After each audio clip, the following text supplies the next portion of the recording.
This week in Texas politics involved several big issues. They ranged from border bus rides to D.C. for migrants and to those who said no in a landmark Supreme Court vote. Fox 7 Austin's Rudy Koski and our panel of political analysts take a look. Here we are back in the LBJ Penthouse to talk about this week in Texas politics. And we're going to start off with Stephen Dial with Fox 4. Your headline for the week, Stephen. Texas senators vote no on historic confirmation. Political consultant Mark Wiggins, your headline for the week. Ketanji Brown Jackson joins the Justice League. And Greg Guggen, Fox 26 News out of Houston. Greg, thanks for joining us. This is your first time, and what is your headline for the week? Free ticket to ride for all border crossers. And let's start off with that. The Biden versus Abbott and now board a bus to D.C. topic that kicked off the week with the governor. It doesn't surprise me, but it's politics. It's an election year. And if you read the fine print, and the fine journalists across the state of Texas told everyone after the governor's speech that, it didn't really pack a punch because it's voluntary.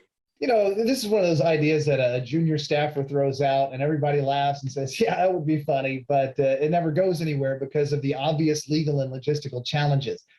Big time. I think it's brilliant. Look, we're talking about 7,000 people being apprehended every day. That amounts to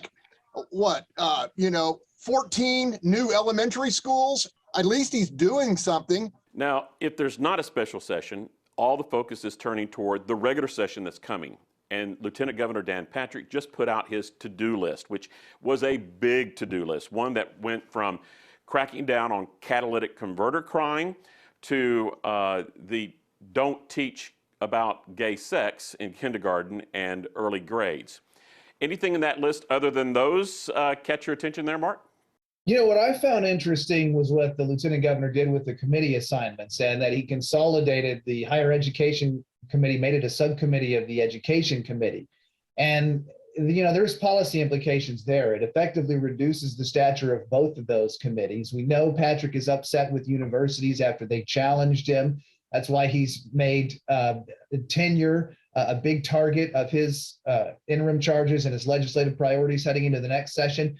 But the other thing is, by really reducing the number of committees, that is going to allow the lieutenant governor to more tightly control the chairmanships. And that consolidates his own power. It seems like all the talk is about these big hot button issues when there are issues that you guys agree on. And I think they wait until the last minute to try to pass it. And then, it didn't work, or, the actual solution isn't met. And so I think it's really going to be looking at to see how both sides are going to come together on these issues that everyone agrees on, and not just wasting time on issues that, you mentioned the Don't Say Gay bill. It could pass the Senate all day, but if Dave Phelan is still Speaker of the House, nothing's going to happen, as we saw in the last session. So I want to see what bipartisan things are they really going to come together and pass the next session. This sounds like a full-time job. Did y'all see that list? Number 3 here.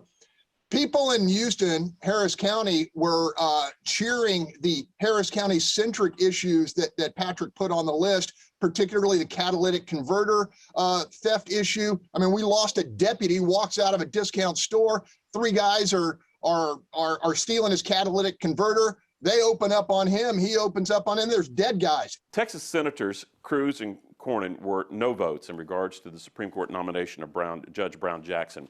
Stephen, no surprise to you? I wasn't surprised by Cornyn and Cruz. It was an interesting view seeing Mitt Romney standing there clapping as a Republican, and Cruz and other Republicans hustling out of the chamber. That was a bit surprising to me, but their votes did not surprise me at all.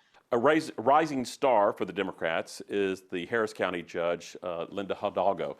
But some think that her star is starting to tarnish with a scandal in regards to contracts that were given to friends. And then we've got 2 Republicans that are challenging her. Greg, you just did a debate between those 2 Republicans. What's the tone in this race?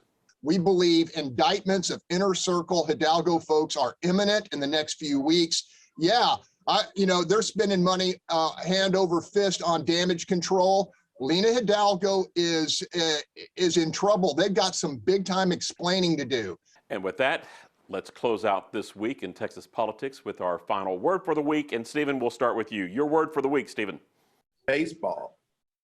Mark Wiggins, your word for the week. I'll quote Batman, justice. And Greg Rugen, your word for the week. Hidalgo Gate. And with that, we're wrapping up another week in Texas politics.